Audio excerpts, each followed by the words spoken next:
Good evening. দেখুন morning গ্লোয়িংয়ে বাটারফ্লাইটা বসে আছে, প্রজাপতি খুব সুন্দর লাগছে দেখতে। তো ভিডিওটা না করে পারলাম না। আজকের ভিডিও সবজি নিয়ে, কিভাবে সহজ পদ্ধতিতে আমরা খুব ইজি পদ্ধতিতে সবজি করব আর একদম কম মাটিতে। তো সেটা নিয়ে আজকের ভিডিও। আজকে যারা আমার প্রথম নতুন বন্ধু, তো প্লিজ সাবস্ক্রাইব করবেন, পাশে থাকা বেল বাটন অন করে দেবেন।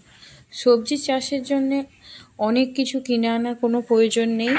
বাড়িতে থাকা কিছু বীজ দিয়েই আমরা যদি গাছ করি, সুন্দরভাবে সবজির ফলন হয়। তো দেখুন, এই যে আলুটা কিছুদিন রাখার ফলে অনেকগুলো চারা গাছের যে মুখ সেটা বেরিয়ে গেছে, কলা যেটা বলা হয়, হুঁক বেরিয়েছে। তো এটাকে আমি 4 টুকরো করে নেব, নিলে আমার এখানে 4টি আলু গাছ তৈরি হবে। তো আপডেট ভিডিও অবশ্যই নিয়ে আসব।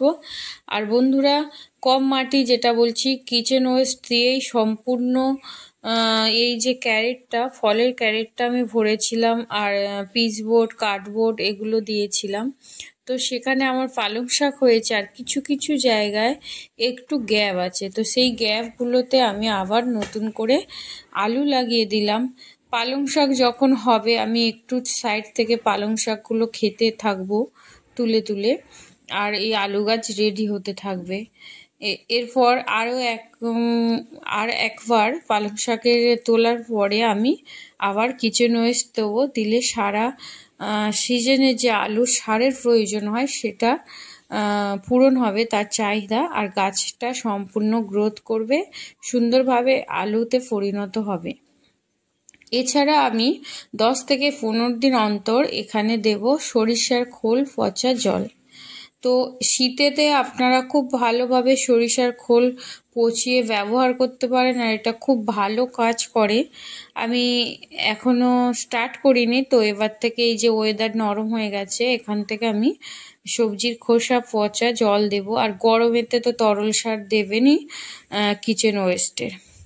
তো এইভাবে একদম ভুরভুরা মাটি, যেহেতু সবজির খোসা একদম ভুরভুরা মাটির তৈরি করে, তো তাতে খুব ভালো হয়, শুকনো পাতাতেও খুব ভালো হয়। তো এইভাবে আপনারা একটা মানে রানিং সবজি চলছে, আর তার মধ্যে নতুন করে লাগাতে পারেন। আর 1 মাসের মধ্যে আমি এই পালং শাক খেতে শুরু করব। তারপর 2-3 মাস পরে আলুতে পরিণত হয়ে যাবে, আলু গাছটা রেডি হয়ে যাবে।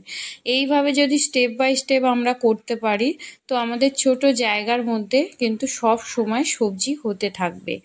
আর আমাদের সার হিসাবে সবসময় কিচেন ওয়েস্ট, ঝাড় দেওয়া যে শুকনো পাতা, এগুলো দেবেন। তো দেখুন, আমি 10 দিন আগে মতো এই আলুর টুকরোগুলোকে আমি এখানে একটা পার্মানেন্ট টগর গাছের গোড়ায় বসিয়েছিলাম। দেখুন সাইডে একটা টগর গাছ, তো খুব সুন্দরভাবে আলুতে পরিণত হয়েছে। তো বন্ধুরা, আমার ভিডিও যারা ফলো করেন জানেন খুব সহজভাবে আমি কিভাবে একদম কম খরচে বাগান করি, আর কিভাবে সবজি চাষের প্রসেস দেখাচ্ছি, সেটাও আপনারা ফলো করতে পারেন। আর সাপোর্ট করুন, পাশে থাকুন।